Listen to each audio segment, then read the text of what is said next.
नमस्ते, स्वागत है आप सभी का ग्रेट मंत्रा के यूट्यूब चैनल पर। साथियों, आज हम आपसे बात करेंगे, वह हमारा टॉपिक होगा ऊष्मा और प्रकाश। तो सबसे पहले हम बात करते हैं ऊष्मा की। जो ऊष्मा है वो क्या चीज़ है? तो ऊष्मा जो है उसमें ये कह रहा है जिसका अनुभव हम अपनी स्पर्श क्रिया से करते हैं, यह ऊर्जा का एक स्वरूप है। इसे ही हम क्या कहते हैं? ऊष्मा कहते हैं। जिसका अनुभव हम अपनी स्पर्श क्रिया से करते हैं, यह ऊर्जा का ही एक स्वरूप है। इसे हम ऊष्मा कहते हैं। फिर ये कह रहा है जब हम धूप में खड़े हो जाते हैं तो हमें इसका जो अनुभव होता है वह ऊष्मा है। सूर्य से हमें ऊष्मा मिलती है और हम गर्मी का अनुभव करते हैं। ऊर्जा का यही स्वरूप ऊष्मा कहलाता है। ऊष्मा का जो मात्रक है वो किलो कैलोरी या जूल है। ऊष्मा का जो मात्रक है वह किलो कैलोरी या जूल होता है। क्या होता है? किलो कैलोरी या जूल होता है। आगे ये कह रहा है ताप की बात। ताप क्या होता है?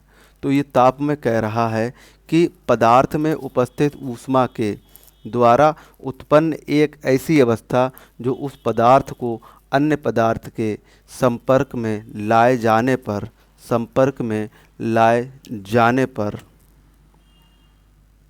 लाए जाने पर दोनों पदार्थों में ऊष्मा के जो विनिमय को हम नियंत्रित करती है, ताप कहलाती है। ताप में ये कह रहा है कि पदार्थ में उपस्थित जो ऊष्मा है, जैसे जो गर्म एक छड़ है और एक ठंडी छड़ है, तो जब दोनों को हम सटा के रखेंगे या एक दूसरे के ऊपर रखेंगे तो जो लेन देन होगा, जो विनिमय होगा, तो वो जो गर्म वाली ऊष्मा है वो ठंडी वाली ऊष्मा की ओर तब तक बहती रहेगी जब तक कि वो अपने समान ना कर ले, और वो ठंडी वाली जो ऊष्मा है वो तब तक गर्म वाली ऊष्मा को अवशोषित करती रहेगी जब तक वो उसके समान ना हो जाए, जो हमारी गर्म वाली जो छड़ है। तो यही कह रहा है पदार्थ में उपस्थित ऊष्मा के द्वारा उत्पन्न एक ऐसी अवस्था जो उस पदार्थ के अन्य पदार्थ के संपर्क में लाए जाने पर दोनों पदार्थों में ऊष्मा जो विनिमय का नियंत्रण यानी कि जो इक्वलिटी है करती है, तो उसे हम क्या कहते हैं? ताप कहते हैं। फिर ये कह रहा है ताप वह भौतिक राशि है। ताप वह भौतिक राशि है जो किसी पदार्थ अथवा ताप वह भौतिक राशि है जो किसी पदार्थ अथवा वस्तु जिसमें सजीव निर्जीव दोनों शामिल हैं उनमें निहित ऊष्मा मात्रा स्तर या तीव्रता को व्यक्त करती है। पदार्थ के ताप क्या है कि वह भौतिक राशि जो किसी पदार्थ अथवा वस्तु में सजीव या निर्जीव में निहित ऊष्मा मात्रा स्तर या तीव्रता को व्यक्त करती है। फिर कह रहा है ताप का मात्रक केल्विन, जिसे की से डोनेट करते हैं, होता है। ताप द्वारा किसी वस्तु की तप्तता यानी कि हॉटनेस तथा जो शीतलता यानी कि जो कोल्डनेस है को आपेक्षित मान का पता चलता है। आगे अगर हम विस्तार से देखें तो ये तो हमारी एक मोटी मोटी जानकारी हो गई ऊष्मा को लेकर। हम बात अगर ऊष्मा को विस्तार से थोड़ी देखने का प्रयास करें तो देखेंगे वह समझो क्या है।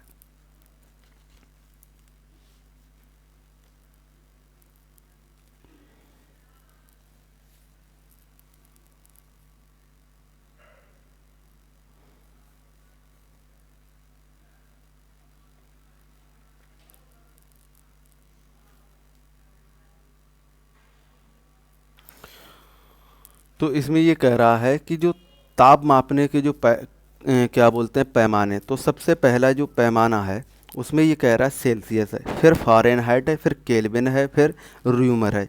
ये हमारे चार जो हैं सेल्सियस या सेंटीग्रेड जो पैमाना है या जो ताप को हम कहते हैं जिससे मापते हैं, वो सेल्सियस, फ़ारेनहाइट, केल्विन और रूमर है। ताप के जो पैमाने टेम्परेचर जो स्केल हैं, तो जो सेल्सियस की अगर हम बात करें सबसे पहले, तो जो सेल्सियस है उसमें क्या होता है?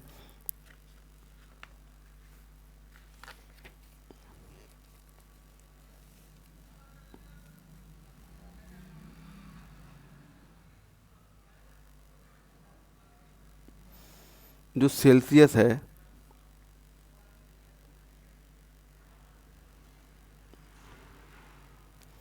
तो देखो सेल्सियस या इसे सेंटीग्रेड पैमाना कहते हैं। तो इसे स्वीडन के वैज्ञानिक किसने दिया? एडर्स सेल्सियस ने दिया, और ये 1724 में दिया।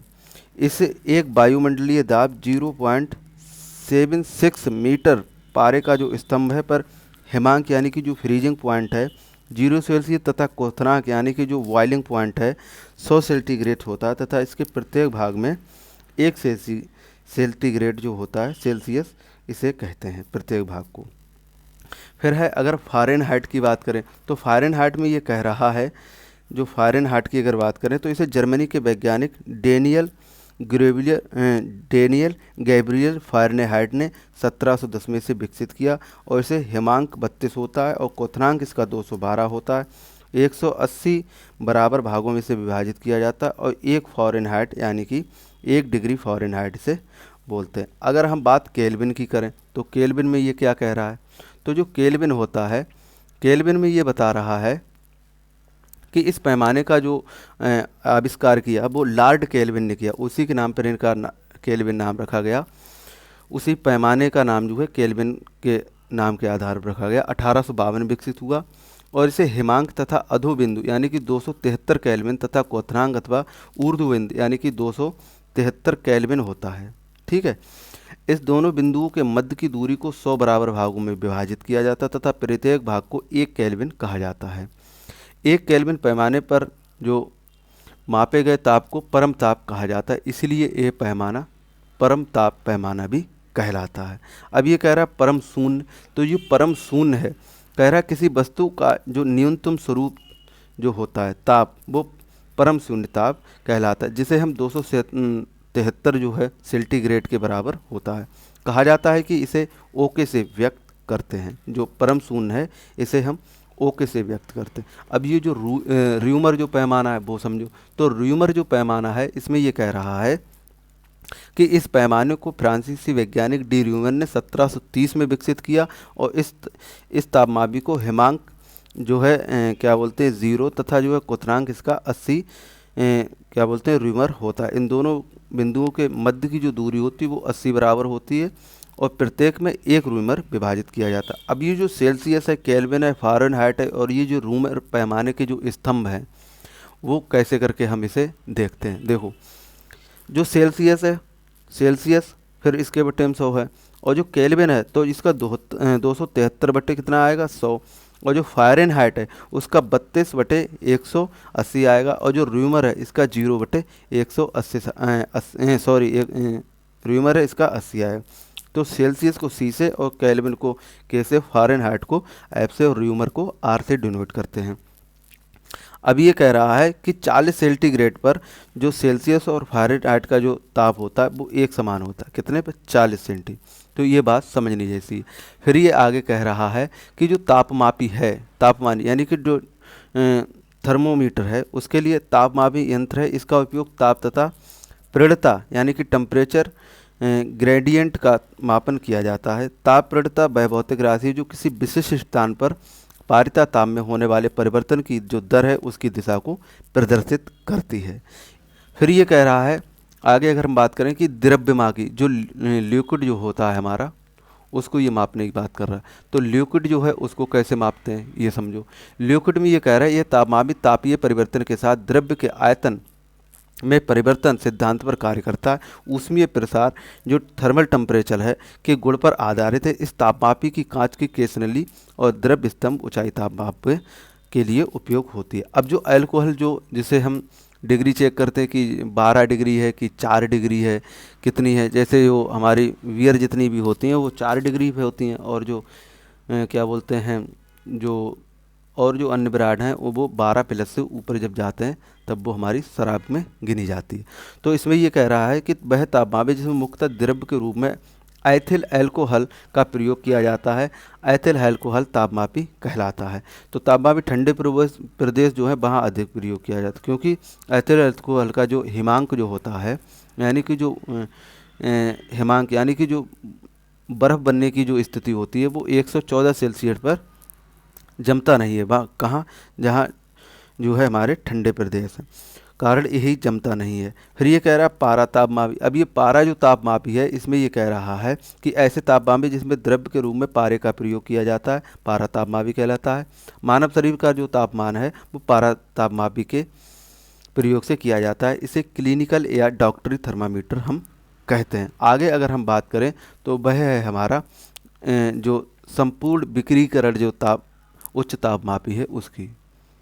तो ये कह रहा है यहाँ पे कि स्टीफन के अनुसार उच्च तापमान यानी कि हाईएस्ट टेम्परेचर पर किसी वस्तु द्वारा प्रति सेकंड में उत्सर्जित विकिरण की जो मात्रा है वस्तु का परम ताप, इसे टी से डिनोट करते हैं। चतुर्थ घात के अनुक्रमानुपाती होता है ई और अनुक्रमानुपाती टी की घात 4 संपूर्ण विकिरण उच्चार तापमापी द्वारा वस्तु से उत्सर्जित विकिरण के आधार पर ताप को मापते हैं।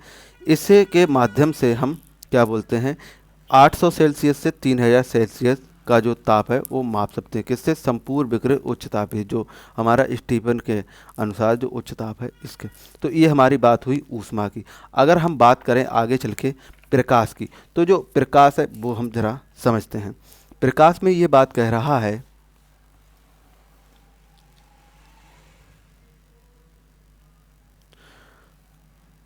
कि देखो प्रकाश एक प्रकार की ऊर्जा है जो हमें किसी वस्तु को देखने के में सहायता करती है। प्रकाश अपने आप में एक ऊर्जा है जो हमें वस्तु को देखने में सहायता करती है। 1666 में न्यूटन ने बताया कि रंग भिन्न भिन्न कोणों से जब विक्षेपित होते हैं तो ये विक्षेपित पारदर्शी माध्यम से अलग अलग रंग के प्रकाश की चाल पर निर्भर करता है। अब इसमें देखो ये जो इससे हम समझेंगे, ये हमारे प्रकाश किरण हो गई और ये हमारा हो जाता है हमारा प्रिज्म। ये जो प्रिज्म है इसमें देखो 7 रंग हमारे निकल रहे हैं। 7 रंग जब निकल रहे हैं तो यहाँ से प्रकाश की जब किरण चली तो यहाँ पर जब टकराई तो ये 7 रंगों में विभाजित हो गई। 1 2 3 4 5 6 7। जब ये 7 रंगों में विभाजित हो गई तो इसमें जो निकलने वाली जो किरण होगी वो सबसे पहले होगी हमारी कैसी होगी? रेड होगी।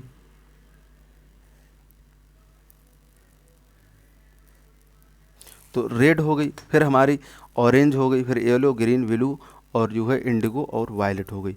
तो इसका जो क्रम होता है, जो हम विवग्योर जो पढ़ते हैं, तो इसका क्रम जब हम पढ़ते तो विवग्योर हैं, लेकिन ये नीचे से ऊपर की ओर चलता है। ये जो क्रम है इसका नीचे से ऊपर की ओर हम इसे लिखेंगे विवग्योर को, इस तरीका, ना कि हम ऊपर से नीचे। तो ये हमारी जो है इस तरीका से ये क्या बोलते हैं प्रकाश की बात हो गई। प्रकाश एक ऊर्जा है जो हम क्या बोलते हैं, प्रकाश एक प्रकार की ऊर्जा है जिसे हम किसी वस्तु को देखने की जो है सहायता महसूस करते हैं उसके माध्यम से प्रकाश की। और 1666 में न्यूटन ने इस बात को बताया था। आगे अगर हम बात करें तो प्रकाश को लेकर, तो प्रकाश में ये कह रहा है, प्रकाश को लेकर ये बात कर रहा है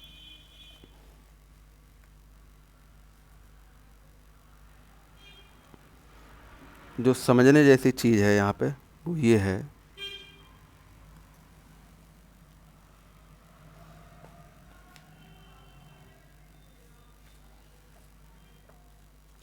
प्रदीप्त वस्तुएं होती हैं वो समझते हैं।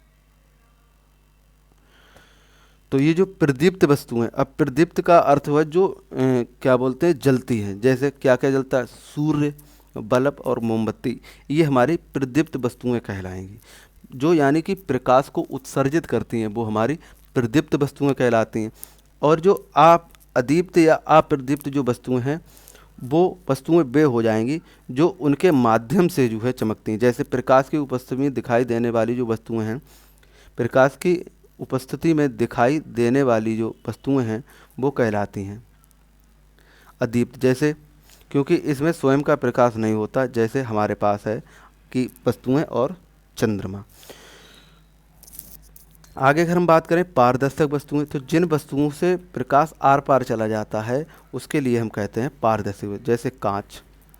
फिर है अर्धपारदर्शी, तो अर्धपारदर्शी वे वस्तुएं होती हैं जिनमें कुछ प्रकाश जो है हमारा बाहर निकल जाता है। फिर ये कह रहा है अपारदर्शी वस्तुएं, तो अपारदर्शी वस्तुएं वे होती हैं जिनसे बिल्कुल भी प्रकाश हमारा नहीं बाहर निकलता, जैसे ईंट है, पत्थर है, बालू है आदि ये हो जाएंगे। अब ये जो प्रकाश के गुण हैं वो जरा हम समझते हैं। तो सबसे पहला ये जो गुण है कि प्रकाश एक सरल रेखा में गतिमान होता है। प्रकाश का इसी गुण के कारण सूर्य ग्रहण और चंद्र ग्रहण पड़ता है। प्रकाश की जो तरंगें वेव है या कण जो पार्टिकल्स की हैं दोहरी प्रकृति प्रदर्शित करते हैं। फिर ये अगर बात करें तो सूर्य का जो प्रकाश पृथ्वी तक पहुंचने में 8 घंटा 19 सेकंड अर्थात हम कह सकते हैं कि 499 सेकंड का जो समय है वो लगता है। तो सूर्य का प्रकाश पृथ्वी तक पहुंचने में 8 मिनट 19 सेकंड अर्थात हम 499 सेकंड का समय से बोल सकते हैं। जबकि चंद्रमा से पृथ्वी तक प्रकाश को आने में 1.28 सेकंड का समय लगता है। फिर ये कह रहा है कि प्रकाश मार्ग पड़ने वाले जो अवरोध से टकराने के पुनः वापस अपने मार्ग पर लौट जाता है। लौटने के इस क्रम में वह किसी विशेष कोण पर मुड़ जाता है। प्रकाश के उस गुण को हम प्रकाश परावर्तन कहते हैं। ये बात हो गई। अब आगे अगर हम बात करें प्रकाश परावर्तन के नियम हैं तो वह जो कोण I बराबर कोण R ये इसका सूत्र हो जाएगा। आगे अगर हम बात करें दर्पण की तो ये जो दर्पण है वो क्या होता है। तो दर्पण में जो है वो समझो कि दर्पण कांच का ही एक भाग है जिसका वह चिकनी सतह। दर्पण और कांच में यही डिफरेंस है कि जो कांच होता है वो आर पार जो है चली जाती है प्रकाश, और जो दर्पण होता है दर्पण कांच का ही एक भाग होता है जिसकी सतह चिकनी तथा दूसरी सतह परावर्तित अर्थात पॉलिश की हुई होती है। एक उत्तल दर्पण पर प्रकाश आपतित करने पर उसमें जो अधिकतम प्रकाश का परिवर्तन होता है। तो अब ये दर्पण के प्रकार की अगर हम बात कर लें तो ये कितने प्रकार के होते हैं।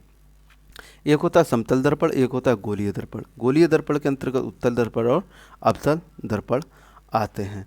और अगर हम आगे थोड़े चलें तो बात करते हैं कि जो समतल दर्पण है वो क्या होता है। तो जो समतल दर्पण है इसमें होता क्या है कि समतल दर्पण सामान्यतः इसका प्रयोग हम दैनिक जीवन में करते हैं। समतल दर्पण बहुत उपयोगी है और ये परिदर्शी में पारदर्शी यानी कि पेरिस्कोप जो होता है उसमें प्रयोग किया जाता है। अच्छा, जो गोलीय दर्पण है वो समझो।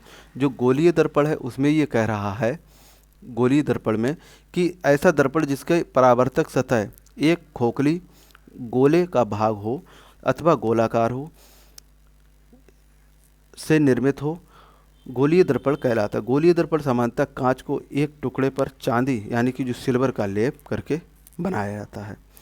तो ये जो बातें हुई हमारी ये प्रकाश को और ऊष्मा को लेकर बातें हुई हैं। आगे अगर हम बात करें तो जो प्रकाश है उसमें सबसे बड़ी बात यही है कि ये सीधी रेखा में चलता है और इसे हम महसूस करते हैं।